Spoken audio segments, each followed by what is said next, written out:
Hey folks, how you doing today? This is Steve with Backyard Fed. Just coming on here today. I've got a lot of people and a lot of videos I've watched about cattle panel trellises for your gardens. So you can see I've got a 16-foot cattle panel here. That is what we start off with. There are various different ways of doing these. For the most part, you're just bending it and creating an arch and attaching it to something. What I do, I just built these boxes here just the other day, me and my kids.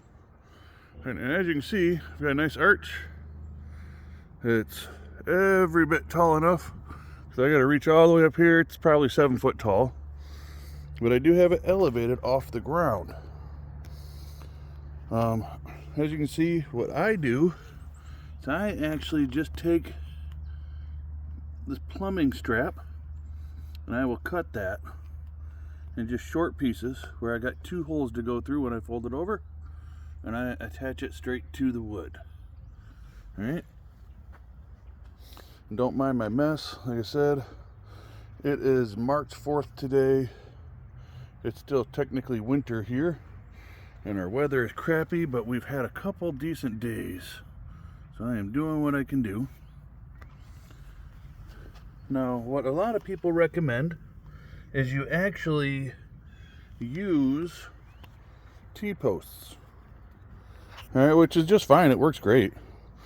I just didn't want to have to use the T-post. I'd rather attach it to the beds, get it to the height I want it, and call her good. Alright, and this seems to work just fine. Here, let me show you here. That is my chicken coop. Sorry, it's still winterized and stuff. Well, the blue tarps and stuff actually come off come springtime when the weather's better, but those are there to keep the snow out for the chickens. Like I said, don't mind my yard. It is a complete and utter mess, but this here is just another cattle panel, if you can see that. This whole coop just needs cleaned right now, but it's not too horrible. But we are about ready to clean this mess up. And as you can see, the thing is just a cattle panel. I did in this one, because this one here is, like, I don't even know how long this is. It's over 20 feet. I think it's about 24 feet or something like that. I have one center support here, and then on the outsides where I built the doors, those are there. All right. As you can see, I did the same thing here. Let me show you. Those are literally just the plumber strap. And there, what I used to hold this on. And then I took hog rings. If you can see the hog rings, they're right here. Those, I just grabbed the hog ring clamp, the hog rings, push it around.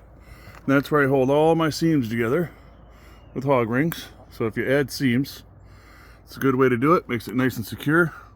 They can be removed later, and it enables me just to clip this dark tarp on top for shade and attach the blue tarps at the bottom during the winter time.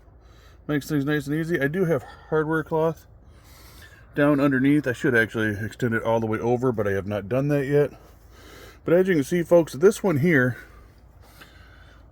is obviously a chicken coop. It's and a rabbit coop on the back half. But it's the same exact thing. It's just a cattle panel trellis. You can also turn them into greenhouses if you'd like. That one over there is going to be my first one. I'm going to have another one with 2 more boxes right over there. But as you can see, you just start off with a 16-foot cattle panel. And like I said, you can either attach them to the box. I do recommend doing them in raised bed boxes. It just gives a little extra height. And they're good if they're set on the ground too. But as you can see, mine is probably about 7 foot tall. All right, and I have mine just about, I don't know, 8 to 10 inches off the ground, somewhere in there. Oh, bless you, chicken. Got a sneezing chicken over there. So folks, you can use T-posts. Oh, here's some other stuff I'm working on right now. I've been ripping out a lot and building new. But you can use T-posts. You can use this conduit. I use a lot of conduit in my gardens. I'm actually getting ready to build a new trellis for my tomatoes and stuff this year. I'll show you that when it comes through. But like I said, folks, the biggest thing is you need your 16-foot cattle panel, some T-posts to put in the ground to attach to with zip ties or wire or whatever you want, or you can just use that plumber strap, cut it with 3 holes available, bend it in the middle hole, and hook it right up, put a screw through, which is the way I like to do it. And like I said, that thing's been through windstorms, snow load, everything else. I'm in upper Michigan, or lower Michigan, so I'm just up north Michigan, and that thing has went through some stuff and still holding strong. T-post will, on the other hand, make this a little bit more sturdy, but plants do move in the wind, so I'm not that worried about it. But it doesn't move a lot, but it moves. Your T-post will stiffen that up a little bit if you're worried about that. But like I said, that's not a whole lot of movement, so I'm not that worried. So yeah, folks, it's nice and simple. Build yourself a nice trellis in your garden. It's lovely to grow stuff over. I'm going to have either green beans or cucumbers on this one. Not exactly sure yet. But until next time, folks, let your backyard feed you. God bless and goodbye.